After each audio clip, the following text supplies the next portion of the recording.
Good morning everyone, my name is Michelle. I hope you're doing well. Welcome to another video. It is Friday morning, the 10th of May. The footage you're seeing right now is from yesterday and a search I did for 52-year-old Trevor Farthing, who has been missing for almost 7 years. This is very local to me, about 15 miles away from where I live. Absolute mystery, but go and watch the live stream from last night if you want to know more about that case. In this video, I want to talk about the Sebastian Rogers case and some worrying things that have been coming out. Let's go.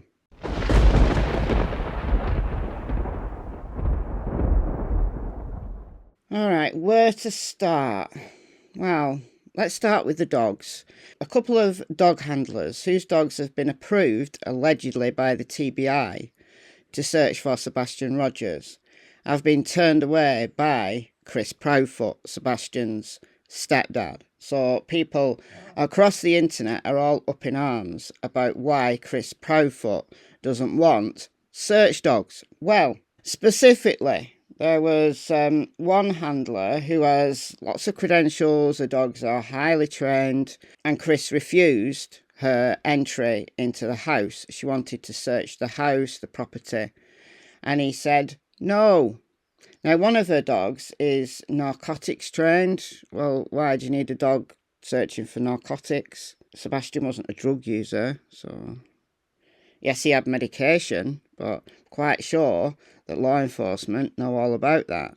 And then another dog that is a cadaver dog. Well, okay, cadaver dog's useful, but why in the house?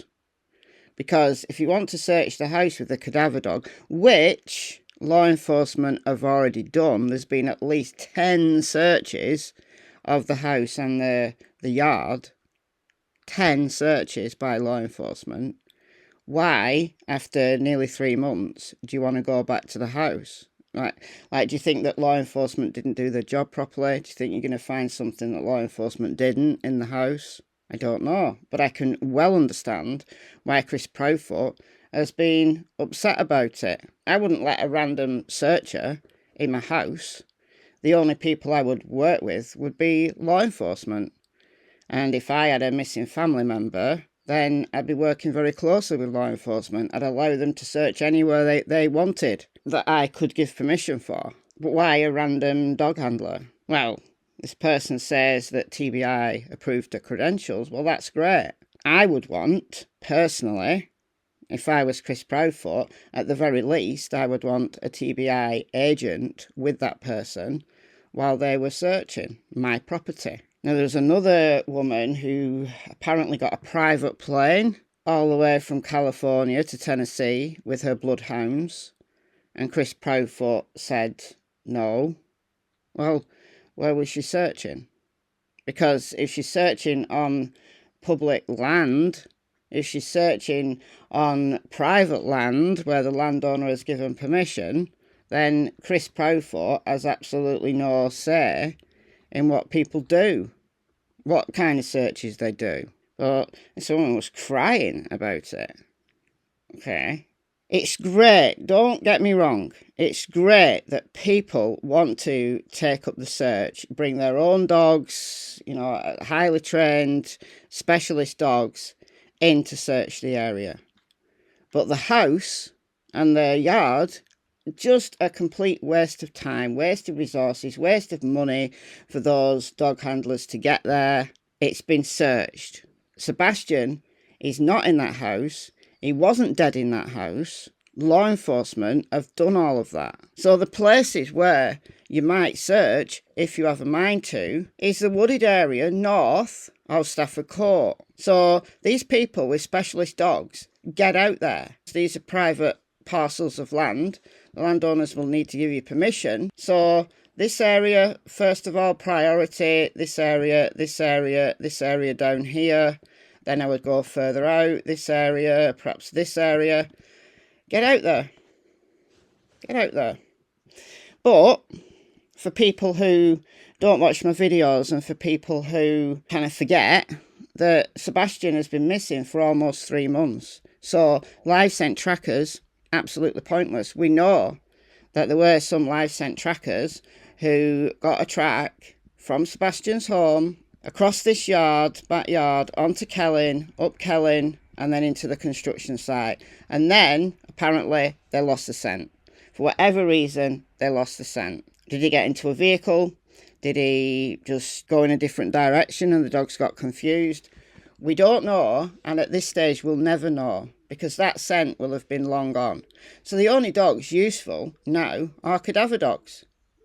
And if Sebastian's body is lying out there somewhere, then a cadaver dog will find him. There was a research project back in 1997 about cadaver dogs. Now, this was obviously only a small-scale study. There have been lots of other studies about how soon after death a cadaver dog can detect, and then how much into the decomposition process that dog can detect. Cadaver scent, you've got the cadaverine, putrescine and other molecules that are breaking down in the body. That's what that smell of death is. The average dog are attracted to the scent of death because, naturally, canines are scavengers. So they're like vultures with fur. But a highly trained cadaver dog, there's different areas that those dogs might be specialist in. Like some dogs are specialist in bone detection and detecting remains that are many, many years old. There's dogs that are used in archaeological digs now to detect skeletons underground. In a case where someone might have been deceased for 3 months, a dog that has a good general training would be useful, in my opinion. But in this study, trials begun in January 1997 and 5 different dogs were used. Now, they don't say, in this article at least, they don't say what breed those dogs were. So post-mortem interval range was from 70 minutes to 3 days. So 70 minutes is, 1 hour and 20 minutes after death. And these weren't actual deceased people. These were planted scents. And all trials were done on hard surfaces, asphalt, cement, or hard-packed, dry, dirt ground. The environment matters, the temperature matters, the wind direction matters in any search. But this is trials that are done, under, I guess, semi-scientific conditions. So as of July 1997, a total of 52 trials have been completed. Preliminary results, the shortest post-mortem interval for which we received a correct response was 1 hour and 25 minutes. So a dog detected the scent of death from an odour that was 1 hour and 25 minutes old. So that's pretty good. Not all dogs are that good. Post-mortem interval for which we received a consistently correct response from all dogs was 2.5 to 3 hours. They weren't able to, do these tests under strictly controlled conditions, no control over the environmental conditions under which our samples were gathered, manner and cause of death, nor could we exercise tight regulation over the quantity of samples of any one given time period. Since there are periods which our samples are few and far between, this project has no set deadline. Well, this was back in 1997. But I use this as just a general guide that a really good cadaver dog can detect a scent like an hour and a half after death. But reliably, really reliably, where all cadaver dogs would detect is 2.5 to 3 hours. So Sebastian would have had to be dead for at least 1.5 hours in the house for a cadaver dog to detect. And we're 3 months down the line. So how do we know that all traces of Sebastian haven't been removed from that house? What is the point at this stage of searching the house? If you have a cadaver dog and you want to help, then go and speak to the landowners in this area, get permission, and go out and search with your dog. Okay, so Chris Proudfoot has been in the news for another reason. There has been a leaked call between Chris Proudfoot and PI Heather, who has since kind of left the team. So just today, these are some of the live streams and videos that have been done. So we've got 2 major breaking stories. Chris Proudfoot goes crazy. Chris Proudfoot sends threats to PIs and Seth Rogers. So that's about the canine handler that I've just talked about. WTAF, Chris Proudfoot, another leaked call. Sebastian Rogers case, stepdad Chris in a rage, part 1. In a rage, part 2. Look, this is a leaked call. So who leaked it? Well, Justice Warrior Investigations. This is Heather's Facebook page. So the original post was, it has been brought to my attention that a phone call between Chris Proudfoot and I was leaked to the internet. I know who I sent it to, and I am very disappointed that someone from my trusted group would send it to the YouTube creators. This did not need to be leaked to the public. This is only going to cause more drama and hostility and detract further from finding Sebastian. There's nothing we can do, now it's out there. All I know is I didn't leak it, and neither did Chloe. Chloe's the other PI. Look, why would Heather be sending a recorded phone call to someone else? Who's that someone else? Well, she updates and says, I now know who leaked the audio. I'm not going to say it publicly, but I am relieved to know that it wasn't anyone from Justice Warrior Investigations or my team. So who did Heather send it to? Well, she knows. She's not saying, look, these attacks on the parents and Chris Proudfoot need to stop from all sides. You're either Team Proudfoot or Team Seth. Stop it. Everybody should be Team Sebastian, hounding the parents for any decision that they make, on either side, whether it's the Proudfoots or Seth, for any decision that they make. It's not your call. It's not your call to make. This has become a ridiculous situation now. Sebastian is being forgotten in all of this drama. If you can search, please go out and search. If you have a specialist tool, whether it's a cadaver dog, a drone, whatever, get the relevant permissions and get out there. But stop thinking that Sebastian died in that house. If Sebastian had died in that house, law enforcement would have known about it long ago, and at least Katie would have been arrested, interrogated from within an inch of her life. So stop it. Be sensible about this. This is nearly 3 months down the line. Sebastian is out there somewhere. And I keep saying this, but I'll keep saying this. These are the areas that need to be searched, like fingertip search. And yes, law enforcement have searched this area, but at that time they were looking for a living person. If Sebastian has been out there for nearly 3 months, we're likely looking for a deceased person. So get your cadaver dogs out there. Here, here, here, here, here, here, here. Go.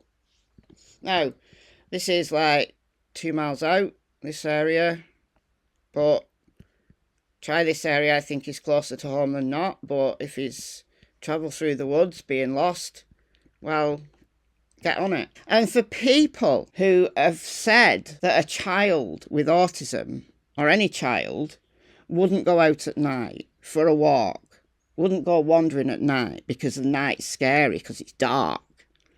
Well, have you heard of this situation? This is Arius Marie Flannery, and she went missing between 2 a.m. and 6 a.m. She got out of the house when her dad was sleeping. She just completely disappeared. This is from Piketon in Ohio. The area where she lives, very, very rural, very, very dense woodland. And guess what?